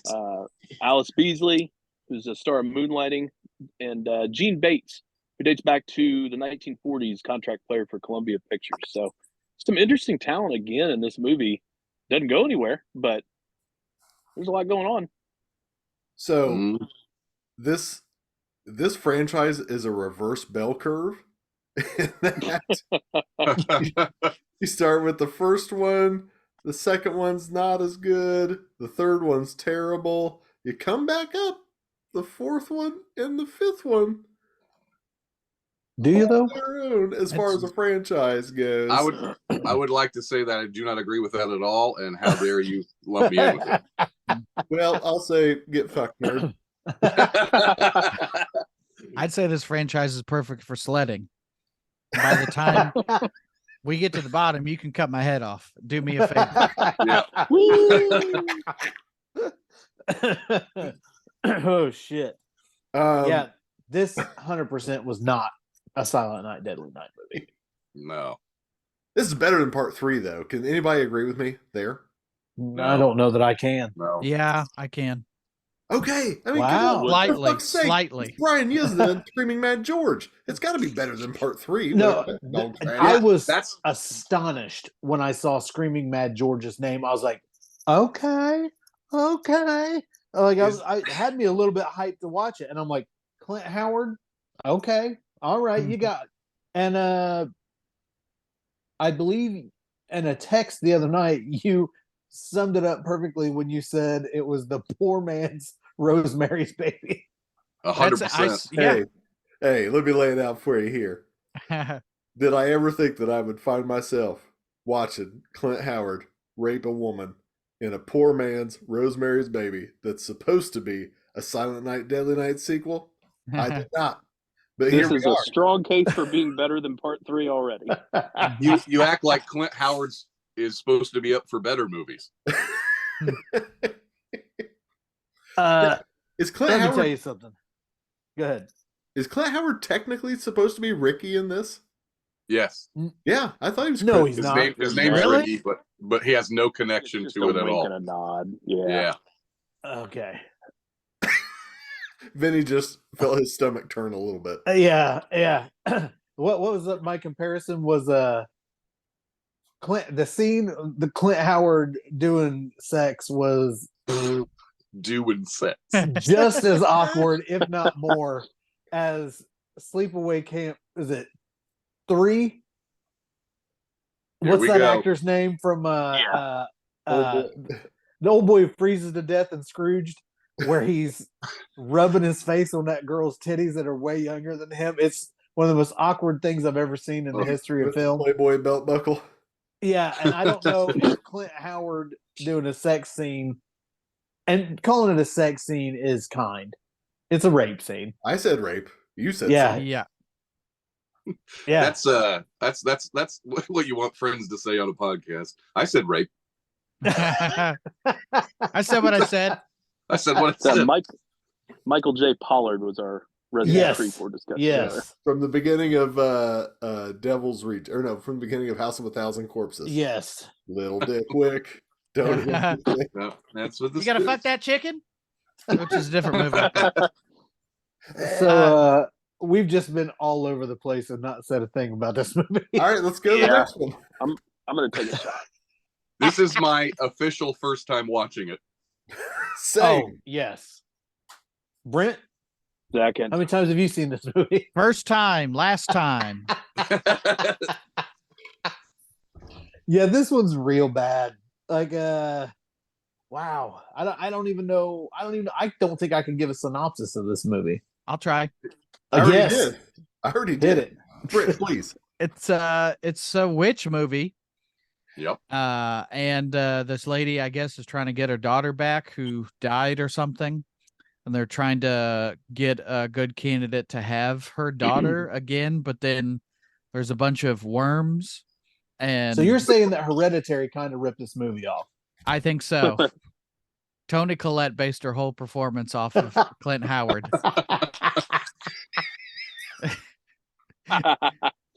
But there's a like a witch coven, and they recruit this lady not knowing. Kevin sounds too much like Evan. Callback. But yeah, they're trying to get this lady to have a child via Clint Howard, I guess. I think that's it. This is very much like the Swervin' Halloween 3, where you don't really get anything what the franchise is, but it's not as good as Halloween 3. And I think you see a strand of Christmas lights at one point. Yeah. That is You're saying there's no killer Santa in this movie. Well, but they make her drink a drink, just like they do with Mia Farrow in Rosemary's Baby. Which, can I quickly say, this is like a very feministic movie, and yet the women are always poisoning the other women a la like a roofie, for God's sakes. Mm-hmm. And then Clint Howard, he puts like this larva in her mouth and she pukes out as a... Yeah, we call larva. We call it a penis, but you can call it a larva if you want. Well, there's spontaneous combustion in this movie too, for some reason. Yes, forgot about Yeah. that. When's the last time you seen a burnt dead body on the news? Yeah, that's what I said. I said, when would they show this? Kitchen sink. Yeah, so that woman is like a prominent reporter, and she gets seduced by this coven, and her boyfriend is a greaser but a pushover at the same time. At one point, she tries to commit suicide and then changes her mind and goes straight to humping that dude. Oh yeah, Mm-hmm. and then also she's being You got it. Being real weird with him. She says, "Close your eyes. I want to fuck you while you're sleeping. Be still." Oh, That's not Whatever- concerning. I'm gonna Whatever have to you want, excuse baby. myself. I'll be right back. Whatever you want. You can call me whatever you want. How much do Clint we Howard. put into this? Clint Hey, Howard. yeah, Clint Howard How- pumping and a sweating. Here's roll Clint credits. Howard is greased up, looks like he's from Clockwork Orange, and is just getting Shirtless. his swerve on. Shirtless, just a pumping and a sweating. Ugh, Boy. I can't wait to meet him at a con. I'm gonna get that autograph right there. I'll tell you. Crosswalk with him once. It was he was unsettling in person. It's between that 8x10 and the one from Star Trek the original series. I'm not sure which one I'd get. Oh, I thought we were going to get through an episode without Star Trek being referenced. Not with you but here. Not with you here. There's also an Going Deep Space infestation Nine. of roaches for some reason. Yes. Like there's a lot of bug horror. I think she lives below the apartment from Creepshow. Or Joe's Some big apartment. bastards. Yeah, like it's all very confusing of what's happening in this movie, because I think the main crux is they're trying to have her daughter again, give birth to her daughter, but there's so much other shit going on with bugs and little creature type deals that I don't really know what is happening. See, this is the part where I Because would it's like stupid. Grizz to explain why this is better than 3 now, because at least 3 we know what's going on. Do we? Do we? Yes, it's dumb, but they're psychic connected. He's coming to kill her, no big deal. This one, I'm like, they're feminists, they're eating bugs. They're You've puking seen up Jaws bugs. 4. Love Jaws 4. Love it. Yeah. See, okay, I guess this makes a lot of sense now. that I Professor think just stared a hole through my forehead. I'm just wondering about the wiener fingers and when we're going to get to that. right. Oh my God! Right? I mean, so we're back to Yuzna and Screaming Mad George together. I mean, we're getting that body horror from. They were together on Bride of Reanimator, weren't they? Yes, and let's not forget In Society. Society a Society, year before yes. this. So Right, I mean, everything that you're so, like- seeing, they felt compelled to do again a year later. This is big horny body horror energy, right? So like, Mhm. so I'm not saying I like it. I'm not saying it makes sense. I just think I got a lot more laughs out of this than the third movie. The effects aren't bad. I mean, you got Screaming Mad George. The effects are not bad. No. And then old true. girl gives birth to a giant larva, right? Yeah. Not tight, but Fly better 2 than style. in part 2 or part 3. And that guy, that effects with that worm goes in that guy's mouth while he's driving the car, and then it pops his eyes inside. That was pretty cool. Yeah, Badass. I'm telling you. Totally. I'm telling you. There are a lot more boobs in this, so I guess I know where your head's at as far as this being better. But Yeah, you can't go wrong with a Silent Night, Deadly Night movie. I was going to With say I don't frontal want nudity. to split hairs here. Okay, let's throw this out here. It has nothing to fucking do with anything with any of this Exactly. franchise. With No. Christmas, with the first 3 movies at all. Like it is literally just name only. Nothing to do with Yeah. Christmas, which is fine if you enjoy it. Be real here. This is ridiculous for a 4th entry in a Christmas franchise. I don't even remember seeing anything Christmas decoration wise. I can't remember it. I think there's a moment at some point where you see some Christmas decorations outside. They reference it being around that time, but it plays the most minimal role it possibly can in a movie based on the Christmas holiday called Silent Night, Deadly Night. And I did write in my notes, "Goddamn Reggie Bannister." I was so angry. Yeah.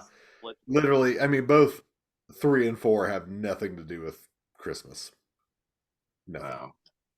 He said that like 5 does. Character in part 3 that ties into the narrative. I mean, there's something at least there. This, when you're watching it, it's just like, oh man, it's that classic feeling. And we've been through it a dozen times now with these franchises where by the late 80s, we are literally just jamming other scripts into IPs, rental Yep. cash. I mean, that's all it is.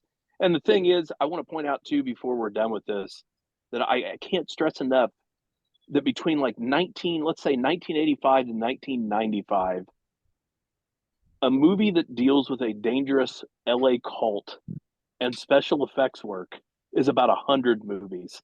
I can't count how many times this formula is laid down for rental tapes. I mean, it's beyond a cliche. Please tell me how many times it actually worked. I can't. Maybe 5 at the most out of 100. Okay. So maybe we wrap this one up.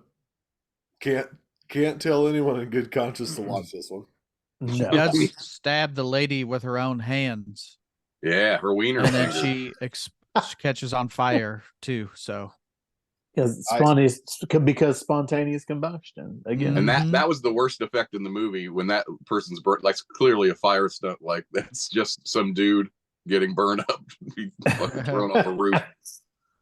You just wonder if execs at A24 were watching this and thought, let's get this into everything everywhere all at once. Let's get those hot dog fingers back. Hey, I gotta tell you, it might piss you guys off, but I like this one better than 3. I think don't I know. do too, but that's not saying much. Yeah, it's not. Joe Bob says Yeah. skip it. I was gonna say there's not enough love here for anything to get pissed off about an opinion. No, not at all. Not at all. It's like saying which one is the more delicious turd. Shit sandwich was tastier. All right. Okay, any parting comments here? Mm-mm. Part 5. Silent Night, Can't Deadly Night recommend 5, The Toy Maker from 1991. Directed by, the pronunciation here because I'm not sure, Martin Keytrosser. He wrote the 13th Part 3 and 5 and went on to be Tarantino's script supervisor, so kind of interesting career path there. This was also written and produced by Brian Usna again. We also bring Screaming Mad George back for the special effects, and we now have vocal critic from the first feature, Mickey Rooney starring as Joe Petto, wink wink, And we've got his sidekick Pino, played by Brian Bremer, who was also in Pumpkinhead. That's Part where I five. recognize that kid from. I love that Mickey Rooney is in this after talking all that shit. Oh, I do too. I absolutely love that part of this movie 100%. I'm also a mark for the Pinocchio story. That's one of my favorite Disney animated films ever. And I was like, oh, Joe Petto, like Geppetto. But even then, I was still like, oh, he's a toy maker. And that's all the more I read into that. So I won't go any further with that with the ending coming, but they still got me with that. That was way out of left field. You are 80 years old. I thought, who in the world would name their store Pedo Toys, like pedophile toys? yeah. Like Paydos. Yes, I agree. And this is how we're broken as a society, because 30 years ago we just thought of Pinocchio. Yeah. Brent, now how many times have you seen this one before now? Let me look at my wall. 8 times so far. Is it scraped into your wall? That's true. Yeah, with my own nails, not anything else. I do find it that it's called The Toy Maker, and then there's a song in Santa Claus Is Coming to Town where they sing the first toy maker to the king. Yes. And it's Yes. Mickey Rooney. Yep. By the way, let's play a quick game. Who is taller, Mickey Rooney or Danny DeVito? Every time I see Mickey Rooney, I think of an old SNL sketch with Dana Carvey, where every time he plays Mickey Rooney and he's got fake tiny legs, and he sits there and constantly says, "I was the #1 star in the world." Because seriously, at one time, nobody was more famous than Mickey Rooney. Right? Like he was a huge deal back in the day, and then he's playing this guy, Joe Petto. Yeah, I'm glad you mentioned that. Because Because me, as a guy of loving older film, I do want to point out, just in his defense, this man married some of the hottest actresses over. I think he had 8 different wives. One of them was like, I can't remember, maybe Ava Gardner, but he was notorious for just running through a ton of marriages. He was an excellent child actor.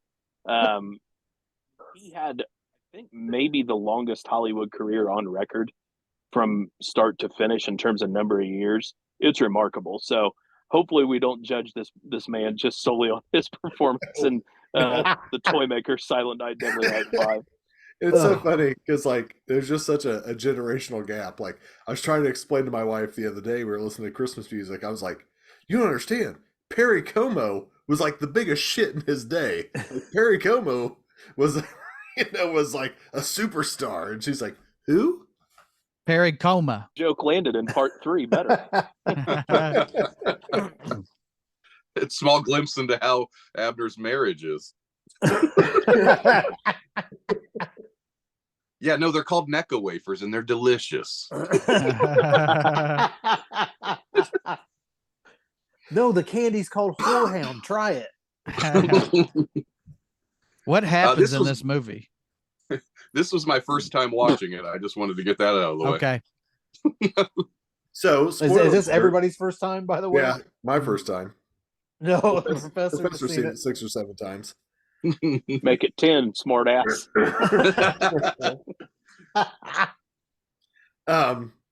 So surprise, there's a toy maker in this movie. What? And let's be dead honest here. This is maybe the first fucking Christmas movie since the first one. Yeah. The second one. Well, ish.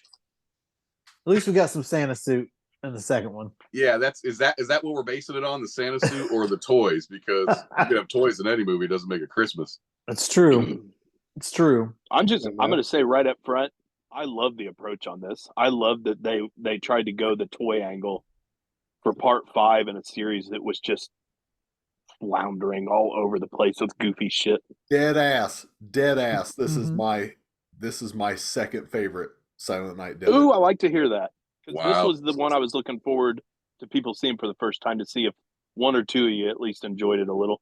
Yep. This Here's- is way here's- more. Go ahead, Jason.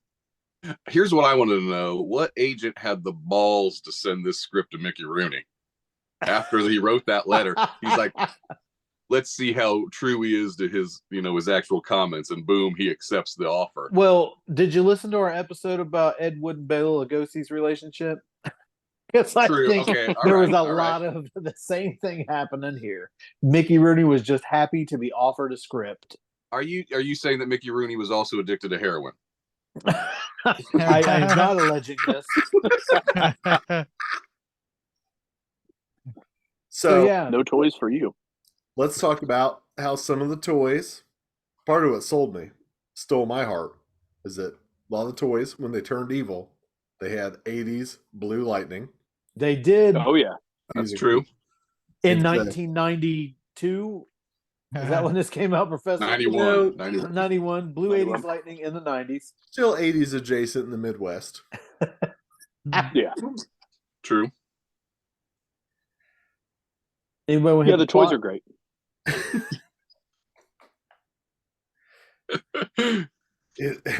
No, seriously, I want to hear one of you make sense of this plot. You're up. Not it. Oh my god. Mickey Rooney owns a store. He's got his way too young to be his son working at the store. It turns out later in the movie, he and Pino used to live in the house that the little boy who had a mystery toy show up at his house and his dad got killed by. Mm-hmm. Turns out Mickey Rooney and Pino used to live in that house. So Pino still has a hidden key because they didn't change the locks after they moved in. And gets into their house and Nib shits around and gets caught. The mother comes back and says, "You keep that motherfucker out of my house." Then Mickey Rooney gets sauced up and starts to physically abuse his son that is twice his size. His son then Teach me. whoops that ass. His son then whoops that ass, and Mickey Rooney gives one of the most ham-fisted performances I've ever seen in my life when he is screaming out while he's getting his ass beat. Also factor in there's another guy in this story who is this mystery guy who's making weird toys, murderous toys, if you will. Bootleg. I believe that's the one where the worm thing, remote control worm thing, crawls into the guy's mouth. Yeah. It's a and makes callback. and makes his eyes. There's that. What in the fuck just happened? What? Did anybody else just see that? I think Pennywise is at your house. You had some Folks, balloons we're come on up on your Zoom, and all of a screen. sudden there's balloons that showed up on my screen. I think you said Anyway. the secret word. So then at some point we end it because the kid quits talking a la Jamie from Halloween series after he witnesses the toy murder his dad. Then at some point Mickey Rooney is dressed as Santa Claus in their house killing folk. But then I'm just going to barrel straight to the end. Mickey Rooney is unmasked. It's not actually Mickey Rooney. Mickey Rooney's dead. And it's his son Pino, who is an automaton, an android. This is where all of a sudden I lean forward in my chair and go, "Oh, what the fuck?" Like I've been half paying attention this entire movie. And then this happens. I'm like, "Oh, okay, hold on. You got me now." And he's dressed like Bicentennial Man from with Robin Williams. Robin Williams.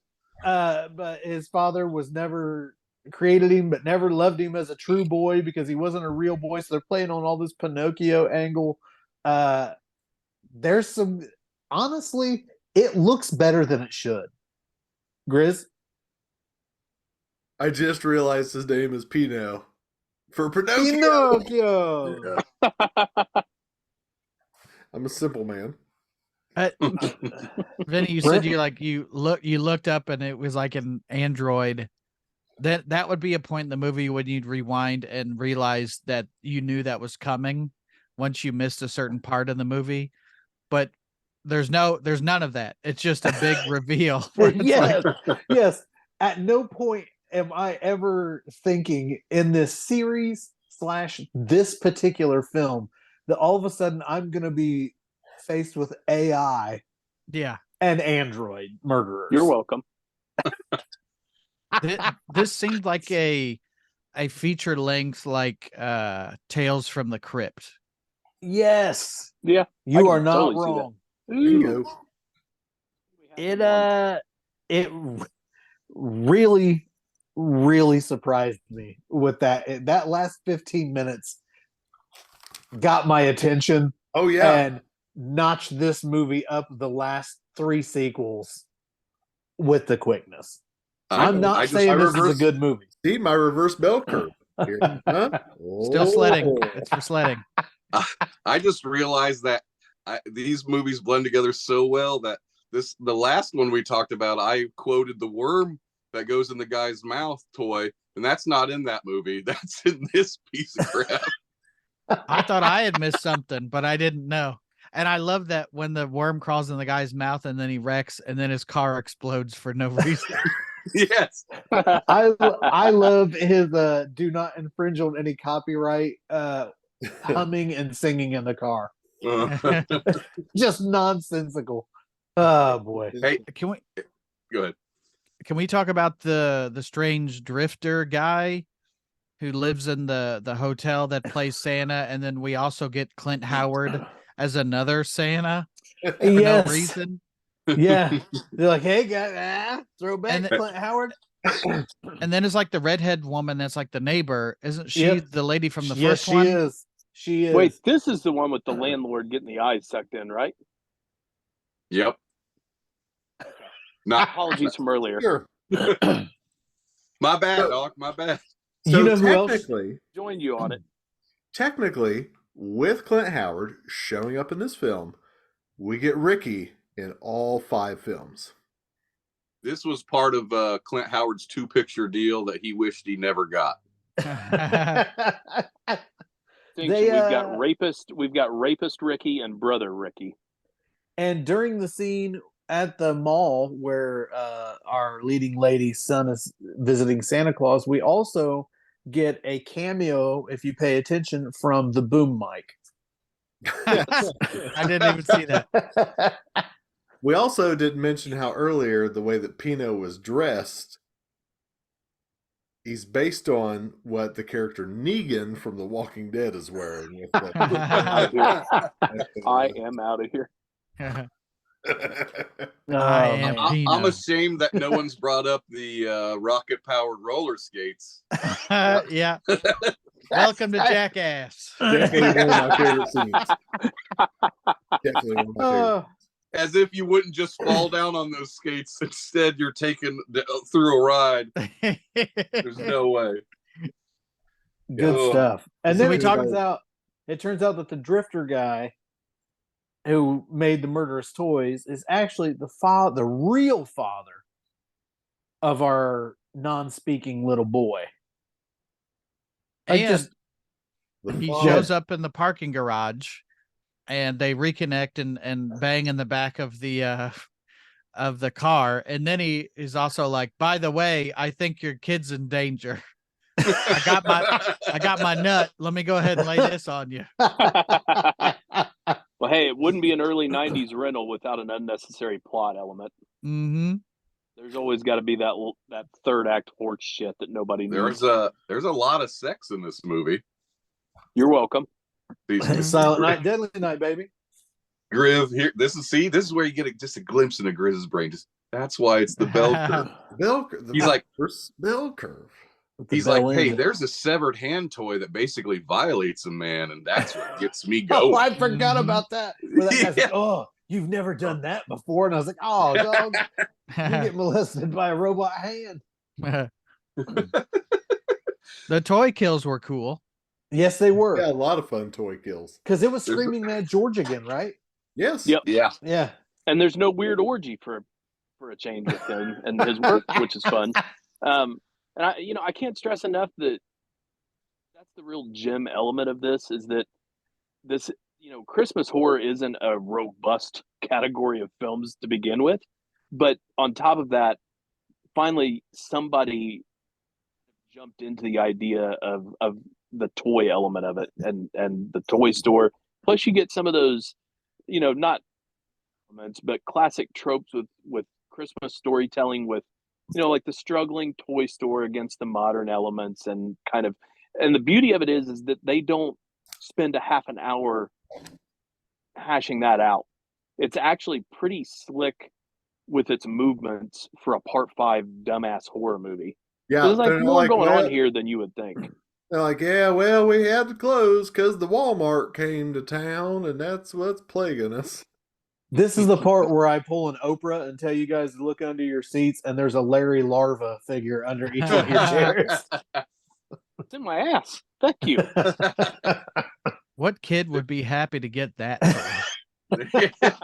And not only is it a Larry Larva, but the remote control is one of those ones that have a wire that connects to the toy. Like it's not even like a radio controlled car. God. Larry Larva. That sounds like a earned elementary nickname that you never shake. We're just realizing the adult toy revolution that is no wired objects. Apparently, you can get that toy right. Larry the Larva's at your local Cirillas. Just go down and get it. I was gonna say, hop on adamandeve.com and you can find it. Did you realize there's a lot of post nut clarity death in this movie?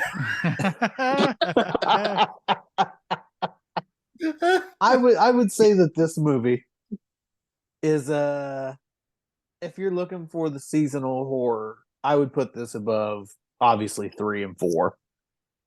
You don't have to have watched the other two to watch this. You don't even get any rehashed footage in this one from the first one. So yeah, if that's what you're looking for, hit this one up. This is my second favorite Silent Night, Deadly Night movie. How many L's are in that? Deadly Night movie. This would be in competition towards the top for me. I think that you could literally, I'm just being honest, you could pour some drinks, you could smoke a joint and watch part 2 and this. Have the most fun evening ever for holiday horror. I think if you're trying to make sense of all this franchise, you'd have to get drunk and smoke a joint to understand what the fuck's going on. How they wrote it. Okay, well, this has got more than you'd expect in it. Wrapping up. Hey, wait a minute. Oh, there's one point I got to make.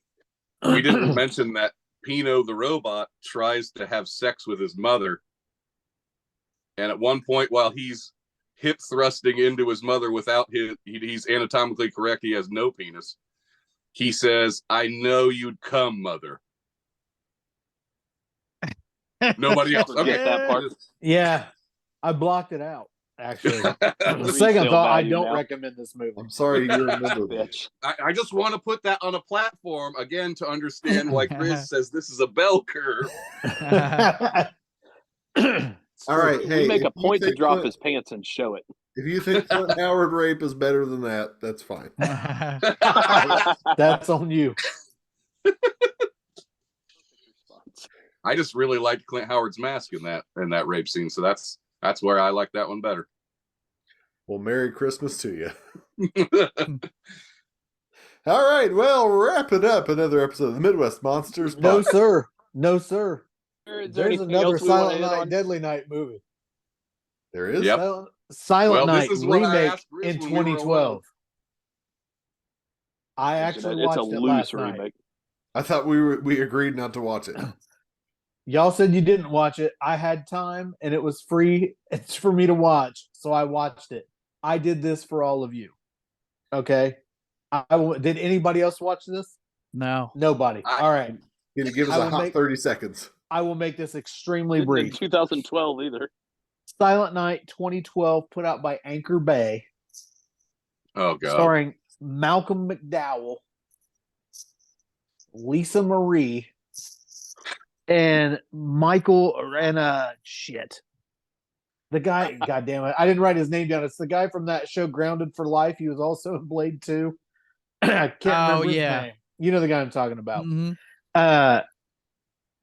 It's trash. Like, it's so bad. Malcolm McDowell, what are you doing? Like, between this and the Halloween movies he made with Rob Zombie, what the fuck are you going out on? Did you know, Jason, Caligula that ruined his career. did you know that he was also in Star Trek Generations? I was Just wanted to point that out. I made it a purpose not to know those type of information about anything Star Trek. It is a very loose. There's a killer Santa on the loose. You get a rehash of the antler impalement. This movie had a budget of $3,750,000, Wow. and its box office that it did was $114,653. Oh no. So, Well, Silent Night 2012. Now it's Kevin, this and that. Yeah, real bad, real bad. Wow. Do not recommend. And we were talking earlier in the earlier installments about bad acting. Lisa Marie did not disappoint. She gave the performance that I have come to expect from her. We just recently Terrible. talked about that in Ed Wood. Yes, Ed Wood. she's a terrible actress. The poster I know has that, Santa with a flamethrower. Is that pretty cool, or is that Santa has a flamethrower at a couple parts. Not that cool. all right? Well, Yeah, they thought that they were doing a My Bloody Valentine style remake with this and failed fucking miserably. How do you mess up a Killer Santa movie? yeah. Wow. Right? Question. Yeah. I want to see a Killer Santa movie meshed with Home Alone with some good Christmas deaths. Use some Christmas items. Let's not a bow What's and that? arrow. a French Yes. movie called Deadly Games. Just remake Home Alone and have the guys die when they should. Yes. Yeah. Kevin McAllister's traps actually kill him. Short. Well, One last thing. They did announce 2.5 years ago that they were doing another movie. Nothing's come of that, but they had announced that in 2021. I think Part early 6? on that they were doing another one, but there's been nothing since. Is that a result of that great box office return that they got for that Must last have been. one? Lord Yeah. of mercy. Wow. if I may, One more thing. If I met No, go Anybody ahead, got go any ahead. fan theories on part 7? Oh Lord. Well, I bet it's read- bad. I read in Fango that actually. No, I was gonna say. So Billy is dead, and his Santa suit is picked up by Tim Allen, and then we just go on from there. Arr, arr, arr, I'm equally upset and happy.